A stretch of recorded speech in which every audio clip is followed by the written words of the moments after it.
모든 사람들은 고난이 있다고 합니다.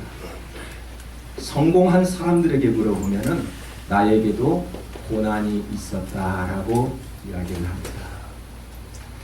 성실한 사람들에게도, 성령 충만한 사람에게도 고난이 반드시 찾아옵니다. 오늘 욥을 보니까 욥은 의인이요 믿음의 사람이라고 했지만 그에게도 큰 고통이 있었습니다.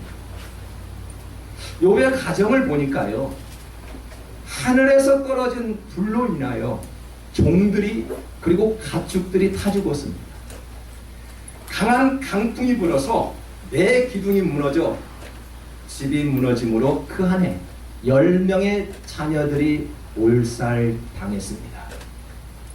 뿐만 아니라 욥의 온 몸에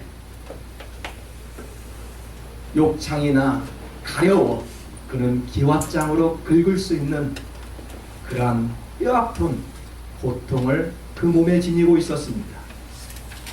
위로가 되고 의지가 돼야 할 아내에게로부터 당신이 믿는 하나님, 당신이나 잘 믿어 라고 하면서 그 가정을 떠나버렸습니다. 뿐만 아니라 친구들로부터 많은 비난을 받아 그야말로 욥은 친구들로부터 그 아내로부터 하나님의 그 의지대로 살았던 욥에게 큰 비난을 받고 다 욥의 곁을 떠나고 말았습니다. 욥을 통해서 느낄 수 있는 것이 무엇입니까? 믿음의 사람들도 고난이 보일 수 있구나. 욥처럼 부자인 자도 하루아침에 많은 재산을 잃을 수가 있구나. 가게가 부도나니 돈이 없으니 함께 살았던 아내도 떠나버리고 있구나. 한순간 나도 홈리스가 될 수 있구나 라는 생각을 한번 가져보았습니다. 그러나 욥은 이처럼 어려운 환경 속에서도 흔들리지 않는 믿음을 소유합니다. 참 모든 소유를 잃고 절망하던 욥의 고백을 한번 들어보십시오. 그는 여전히 하나님을 경외하는 모습이 엿보입니다. 어디로 가면 그분을 만날 수 있을까? 어떻게 하면 하나님을 찾을 수 있을까? 그분 앞에 나의 무죄를 당당하게 말할 수 있는 기회를 달라고 하나님을 찾고자 노력을 했던 욥의 모습을 우리는 바라볼 수 있습니다. 그분 우리 주 하나님을 만나면은 나의 아픔을 말해야지. 내 주장을 하나님 앞에 이야기해야지. 나에게 의인이라고, 나에게 흠이 없는 자라고 말씀하신 우리 주 하나님을 만나면 내가 하나님 앞에 실토해야지. 그러한 마음으로 이 욥은 다 잃었는데도 불구하고 하나님만큼만 끝까지 신뢰하는 모습을 볼 수 있습니다. 본문 8, 9절을 한번 보겠습니다. 그런데 내가 앞으로 가도 그가 아니 계시고 뒤로 가도 보이지 아니하며 그의 왼쪽에서 일하시나 내가 만날 수 없고 그가 오른쪽으로 돌이키시나 배울 수 없구나. 욥의 답답한 심정입니다. 우리도 이런 답답함이 신앙생활하는 가운데 있습니다. 참으로 답답합니다. 사방팔방 뛰어봐도 하나님을 만나볼 수 없는 환경이야말로 답답한 신앙생활 아닙니까? 수없는 말씀이 나의 마음속에 쏟아 넘쳐나도 우리는 세상의 방패로 하나님의 말씀을 치고 받을 때도 있지요. 아무리 좋은 권면의 말씀을 해도 나와 상관없는 일이라며 우리는 받지 않는 그러한 습관을 가지고 있으므로 사방팔방 뒤돌아봐도 하나님은 보이지 않는다라고 이야기를 합니다. 욥의 마음도 지금 그렇게 고백을 합니다. 앞을 보아도 뒤를 보아도 사방팔방 다 돌아보아도 왜 이렇게 답답한 마음밖에 없는지 생각해 보시기 바랍니다. 그렇게 신앙이 좋았던 사람에게 가정도 많은 재산도 아내마저도 다 떠나버렸습니다. 다 잃어버렸습니다. 그러한 마음이 지금 욥의 고백입니다. 여러분, 믿음이란 무엇일까요? 고난을 경험하고 있는 이 시점에도 그럼에도 불구하고 그분은 내가 가는 길을 아시지, 그분께서 나를 시험하신 후에 정금같이 나를 쓰시겠지 하는 그런 기대감, 그런 소망 가운데 하는 것이 믿음 아닙니까? 나는 지금 별 내세울 건 없지만은 하나님께서 그래도 나를 고통을 주신 이 시간에 언젠가는 정금같이 나를 불러주시겠지 하는 것이 바로 믿음입니다. 믿음이 무엇이에요? 여러분 10절에 보니까 욥은 그렇게 고백했습니다. 그러나 내가 가는 길을 그가 아시나니 그가 나를 단련하신 후에는 내가 순금같이 되어 나오리라. 욥은 지금 아무것도 내놓을 것이 없었죠. 고난, 고통 그 자체 외에는 아무것도 없습니다. 근데 욥의 고백은 나를 고난을 주신 것을 나중에는 하나님께서 정금같이 사용하시겠다라는 것을 믿었습니다. 욥의 믿음, 우리는 그래서 이런 말씀을 우리의 가정에 벽에 걸어놓고 마음으로 고백하기도 하지요. 우리의 가정은 너무 연약해, 나란 존재는 너무 연약해, 하지만 믿음 가운데 주님께서 나를 쓰실 거야 라는 고백이 우리의 마음과 우리의 가정들의 고백이지 않겠습니까? 고난은 축복의 통로라는 사실을 잊지 마시기 바랍니다. 고난은 하나님이 주신 큰 은혜임을 잊지 마시기 바랍니다.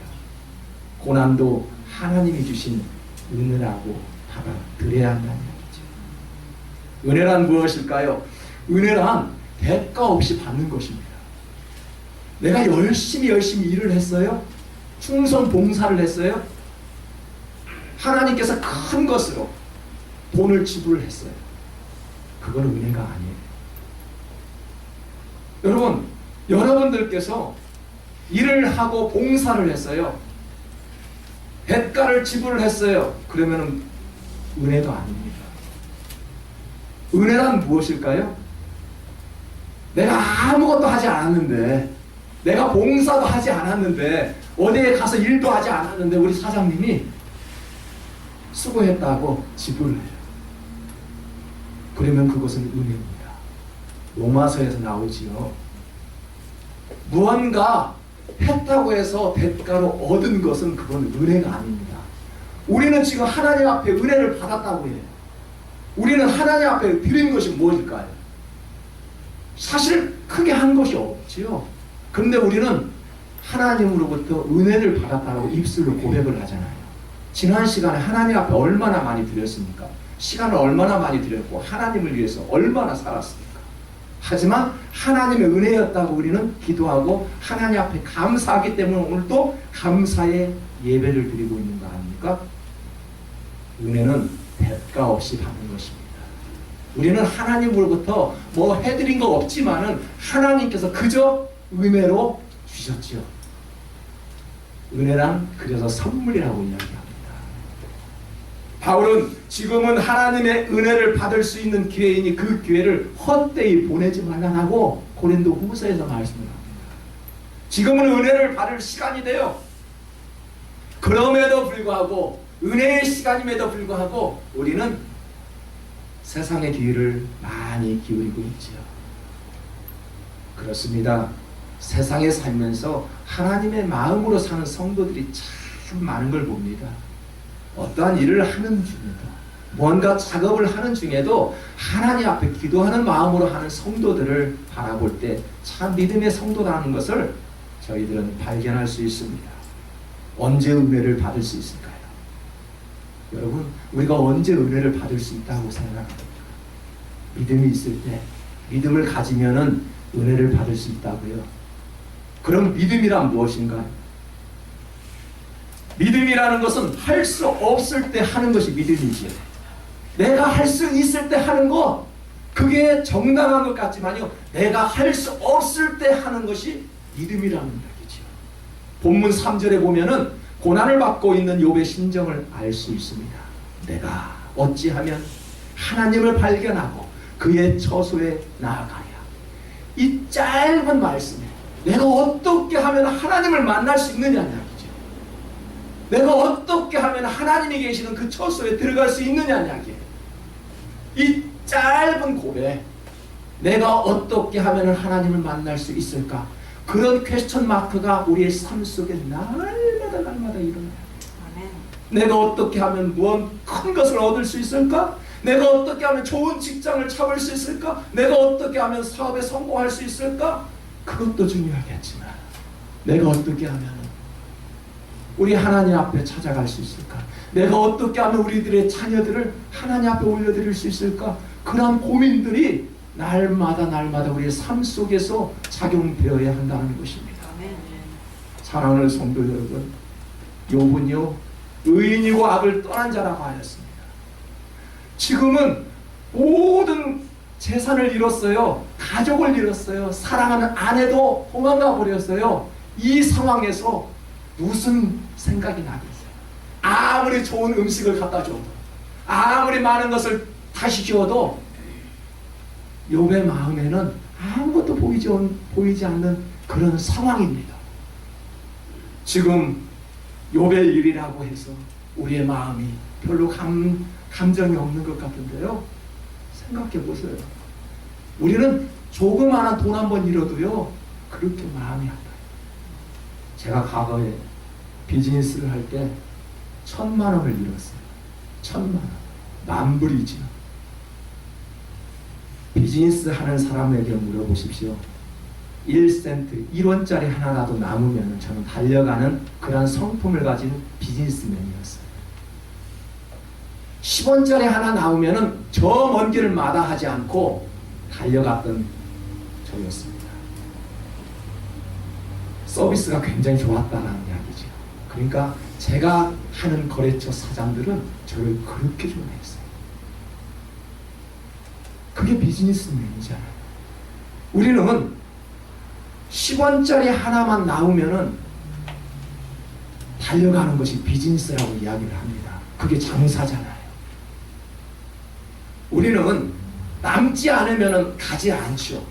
비즈니스맨들의 철칙입니다. 때로는 손해보면서도 장사하는 분들도 계셔요. 오히려 그게 남는 거거든요. 장사하는 사람들 보니까요, 식당에 갔더니 반찬을 많이 갖다 주는 식당이 있어요. 다음에 또 가고 싶어요. 이렇게 주면은 저 종업원 잘리지는 않을까? 절대 잘리지 않아요. 오히려 매출이 매상이 일어나니까 더 많은 페이를 받을 수가 있어요. 마찬가지입니다. 우리는 하나님을 찾고자 하는 그 마음 조금만 있으면 우리는 성공하게 되죠. 그 겨자씨만한 믿음 하나만 있으면 우리는 어떻게든지 달려가죠. 우리는 이 한 시간을 통해서 예배를 드리려고 수많은 시간을 지금 하나님 앞에 드렸습니다. 먼 길을 마다하지 않고 달려왔지요. 성도들을 섬기기 위해서 전날부터 기도하고 음식을 만들고 뭔가 예배를 준비하는 그런 마음들이 있죠. 오늘 제가 일찍 오니까 예배를 준비하고 다리를 절뚝절뚝 하면서 강대상을 닦고 정리하는 그런 성도들도 보이시더라고요. 한 시간을 위해서 우리는 먼 길을 마다하지 않고 모든 것들을 다 드리려고 여기까지 달려왔습니다. 이게 쉬운 일일까요? 절대 쉬운 일이 아닙니다. 우리의 환경은 지금 자식이 있고 아내가 있고 재산이 있습니다. 욥의 환경을 보십시오. 아무것도 가진 거 없었어요. 그런데 하나님을 찾고자 하는 그 마음은 마음속에 가득 넘쳐났어요. 우리는요, 이 욥을 볼 때 어떻게 저럴 수 있을까? 아무 생각이 없었을 텐데 하나님을 찾고자 하는 마음이 왜 이렇게 큰지 의심도 해보기도 합니다. 우리는 어떻습니까? 우리는 우리의 마음을 조금만 건드리면 교회를 쉽게 떠나버립니다. 초신자가 거듭나서 교회 나갔더니 세상 사람들과 다를 바가 없대요. 교회 나가면은 뭔가 다른 사람들과 좀 달라 보일 줄 알았는데 가보니까 세상의 친구들과 별반 다름이 없다라고 고백을 합니다. 왜 그럴까요? 우리가 사소한 일로 인해서 떠나고 안 하고 비판하는 것은 절대 신앙생활에 도움이 되지 않습니다. 절대 도움이 되지 않아요. 교회가 세상 사람들과 다른 성도들을 모아놓은 그 공동체가 교회라고 이야기를 합니다. 하지만 이 안에는 믿음의 사람이 있고 과거처럼 세상의 속에서 살던 그런 사람들도 있고 다양한 사람들이 모이는 곳이 교회이지요. 오늘 욥은 그러한 조그마한 일로 사소한 일로 지금 하나님을 찾지 아니하고 하나님을 부르지 아니하는 그런 삶이 아니었습니다. 욥은 지금 사소한 일이 아닙니다. 엄청난 큰 사건이 지금 가정에 있습니다. 아내가 도망갔다니까요. 나는 아내가 하루만 밖에 나가도 참 힘들더라고요. 여러분 어떻습니까? 저만 그래요? 남편이 하루만 없어도 힘들더라고요. 그렇잖아요. 자식이 어디 갔다가 오면 늦게만 돌아와도 왜 이렇게 힘이 드는지 몰라요.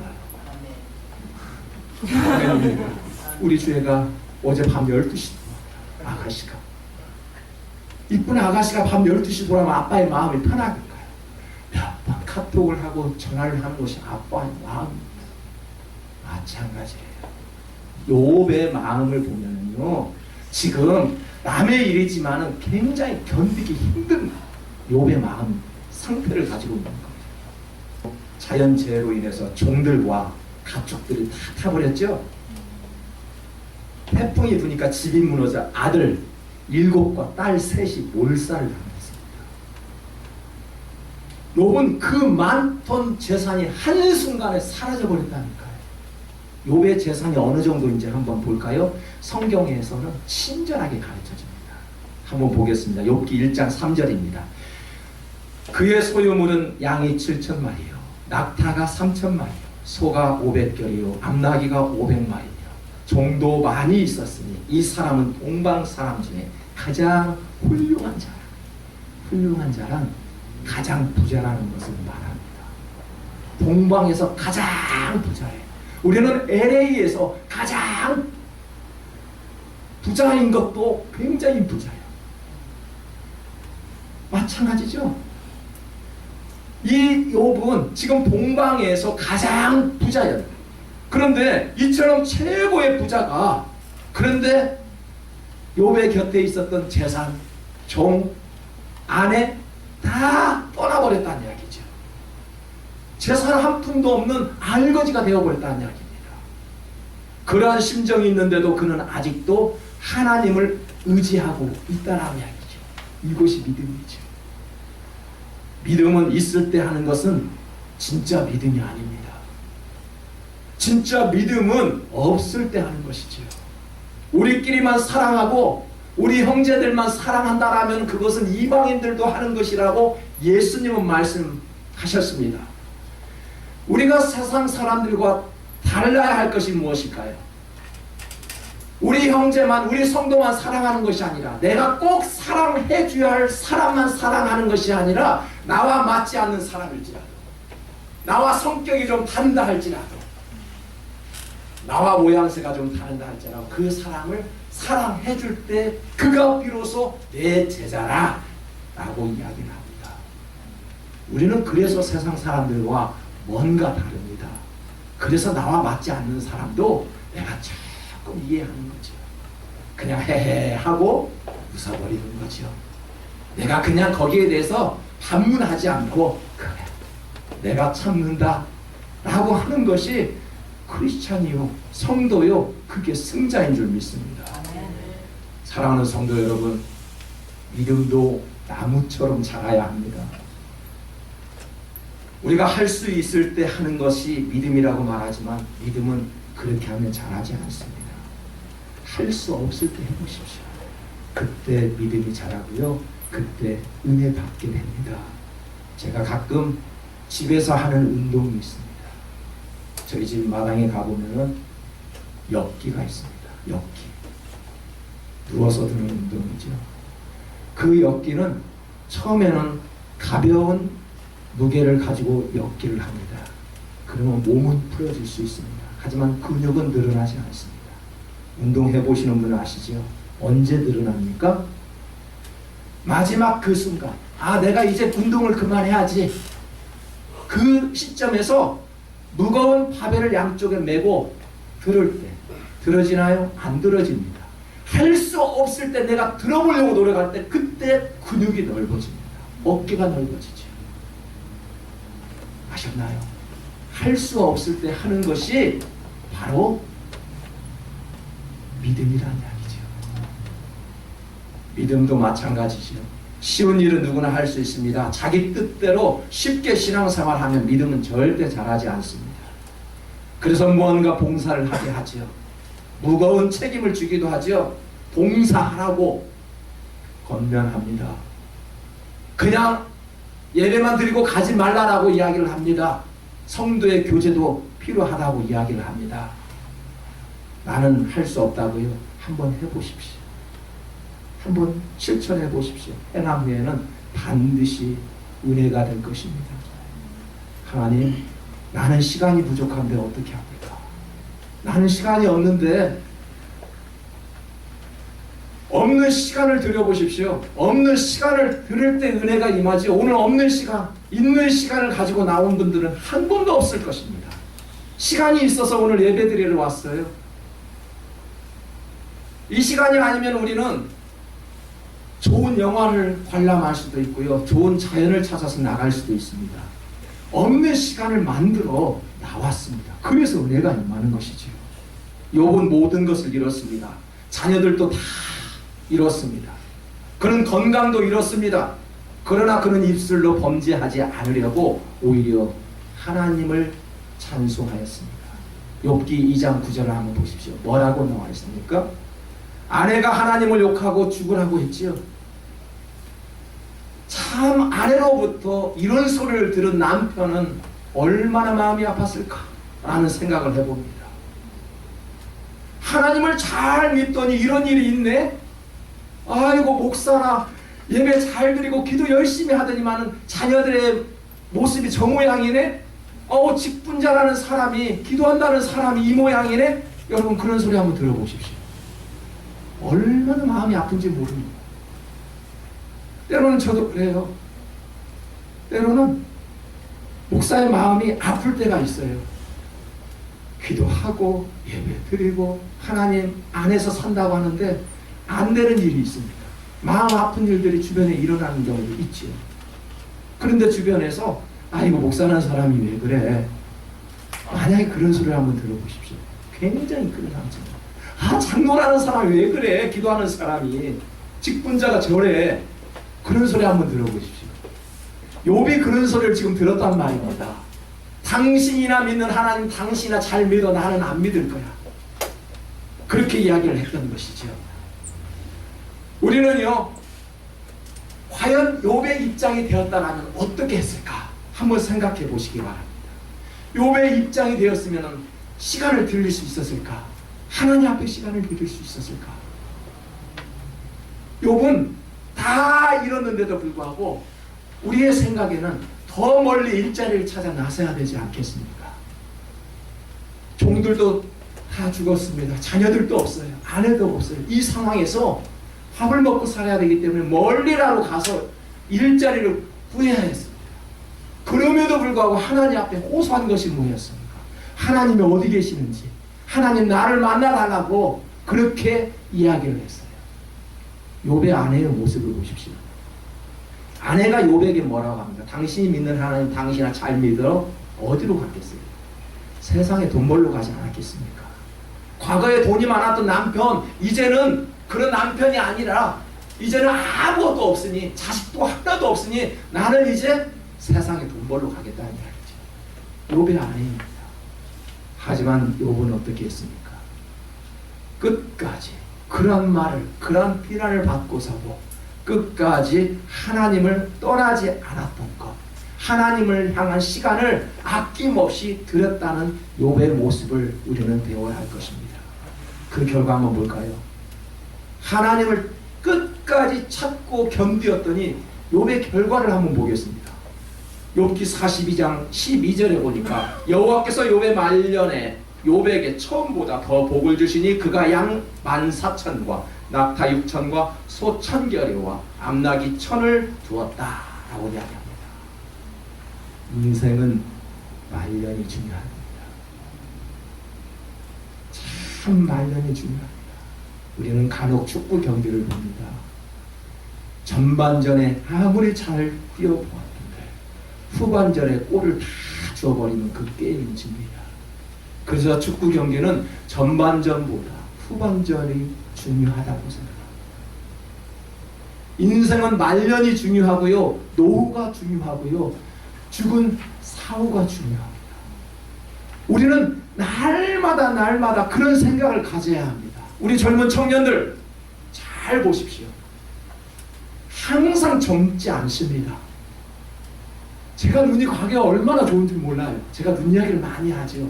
저는 안경을 끼워보고 싶어서 중학교 때 친구들에게 금태 안경을 빼앗아서 안경, 네 안경 좀 제발 좀 달라. 왜 이렇게 멋있었는지 모르겠어요. 금태 안경 낀 친구들이. 그래서 안경을 가끔 한 번씩 갈잖아요. 그래서 안경테만 가지고 있는 친구들을 찾아가서 야, 너 안경 단지면 큰일 나. 줘야 돼. 그래서 안경테를 그냥 알이 없는 것을 끼고 다녔던 중학교 3학년 시절이 있었습니다. 그런데요, 그렇게 건강했던 눈이 세월이 흐르니까요, 이제는 안경을 끼지 않으면 책을 읽지 못해요. 우리 청년들 지금 공부 열심히 해가지고 안경 많이 끼고 계시는 분들 계시는데요, 그보다도 더 두꺼운 안경을 끼워야 될지도 모릅니다. 항상 젊지 않다라는 이야기죠. 언젠가는 노후가 올 수 있다는 이야기죠. 언제는 우리도 죽음을 바라보아야 한다는 이야기죠. 우리가 젊었을 때부터 하나님 앞에 시간을 드리는 그런 훈련을 쌓기를 바랍니다. 반드시 하나님께서 큰 은혜와 축복을 주실 줄 믿습니다. 어려운 상황에서도 하나님 앞에 시간을 드렸더니 하나님이 주신 은혜를 욥은 듬뿍 받았습니다. 하나님 앞에 기도하고 예배하는 시간은 낭비가 아니지요. 1시간 예배를 드리기 위해서 시간을 준비하고 투자하는 것이 절대 낭비가 아닙니다. 우리가 시간의 11조를 하나님 앞에 차곡차곡 드려보십시오. 언젠가는 이것이 큰 은혜로 우리에게 주어질 것을 믿습니다. 하나님의 은혜는 어떤 환경에서도 순종할 때 임하지요. 부자들도 믿음을 소유하기가 어렵지 않음을 욥을 통해서 보여줍니다. 욥은 부자였어요. 지금 이 순간에는 가난했지만은 욥은 부자였어요. 그럼에도 불구하고 부자 사람이 믿음을 잃어버리지 않았다는 것을 보여줍니다. 하나님을 경외하고 악에서 떠난 한 가정의 아버지였죠. 욥기 1장 1절에 보겠습니다. 우수 땅의 욥이라 불리는 사람이 있었는데 그 사람은 온전하고 정직하여 하나님을 경외하며 악에서 떠난 자더라. 주님을 섬기며 순종하는 아버지였지요. 부자인 아버지의 신앙생활을 한번 볼까요? 여러분의 아버지들의 한번 모습과 한번 비교해 보시기 바랍니다.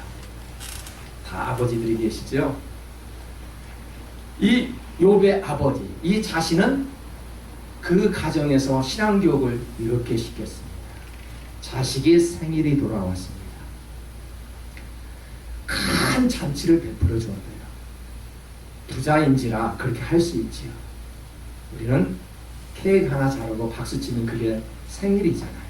욥의 가정은 잔치를 베풀었던 걸로 보아서 큰 축제가 이루어졌던 모양입니다. 그 생일 잔치가 끝나면 어떻게 했을까요?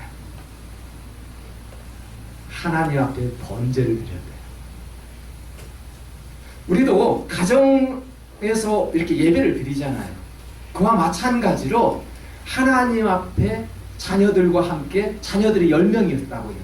아들 7, 딸 3, 10명을 모아놓고 하나님 앞에 번제를 드렸다는 것입니다. 자, 1절, 5절에 보니까 자녀 수대로 태워드리는 전제인 번제를 생일 때마다 항상 드렸다라는 거죠. 분명히 성경에 기록되어 있습니다. 자, 이유가 있었습니다. 왜 자식들을 모아놓고 하나님 앞에 번제를 드렸습니까? 행여나 왜 자식들이 하나님 앞에 범죄는 하지 않았을까? 하는 마음으로 예배를 드렸죠. 행여나 우리 자식들이 마음으로 죄를 짓지는 않았을까 하는 마음으로 하나님 앞에 번제를 드렸다는 것입니다. 욥은요, 자신뿐만 아니라 자녀들에게 영적인 믿음까지도 가르쳐 줬어요. 우리 부모들 경각심을 가져야 합니다. 자녀들의 믿음이 흐트러져 있거든 욥의 믿음처럼 행여나 내 자식이 범죄치 않았을까? 행여나 우리 자식이 죄를 짓고 회개하지는 않았나? 그런 자리를 한번 만들어줘야 합니다. 참으로 욥은 자신뿐만 아니라 그런 영적인 믿음까지도 자녀들에게 세심하게 가르쳐 주었습니다. 순종이란 무엇일까요? 하나님을 간절히 찾는 데에서 비롯되지요. 순종할 때 책임져 주시는 하나님을 자식들에게 가르쳐 주었습니다. 사람이 건강하게 사는 것이 좋습니다. 그 건강 때문에 무너지는 사람들이 얼마나 많이 있나요? 사람들은 부자로 사는 것이 좋습니다. 그 부자 때문에, 그 부유함 때문에 하나님을 욕되게 하는 것, 교만에 빠지는 사람들이 얼마나 많은지 모릅니다. 우리는 성공하기를 원합니다. 성공해야 합니다. 하지만 그 성공 때문에 우리에게 찾아오는 교만이 얼마나 많은지를 모릅니다. 우리는 조심해야 됩니다. 그래서 어떤 사람은 실패가 축복이 됩니다. 실패가 축복이 되죠. 잠시 병든 것 때문에 더 위대하게 되는 사람들이 얼마나 많은지 모릅니다. 나의 아픔, 나의 육체적인 장애 때문에 오히려 하나님을 드러내고요, 영향력을 끼치는 그러한 사람들이 우리 주변에는 너무너무 많습니다. 고난이 없는 축복, 고난이 없는 은혜가 우리에게 있을까요? 고난 무서워하지 마시기 바랍니다. 사랑하는 성도 여러분, 이 시간에요, 욥은 큰 고난을 받았습니다. 고난을 통과한 자가 승리의 면류관을 얻지요. 아무나 판매왕이 되는 것이 아닙니다. 아무나 금메달을 따는 것이 아니었던 것을 봅니다. 고난이라는 그 삶을 통해서, 훈련이라는 그 고난을 통해서 그들은 승리의 면류관을 얻었던 것입니다. 우리에게 주신 크고 작은 고난들이 있다. 그 고난을 잘 극복하시기를 주님의 이름으로 축복합니다.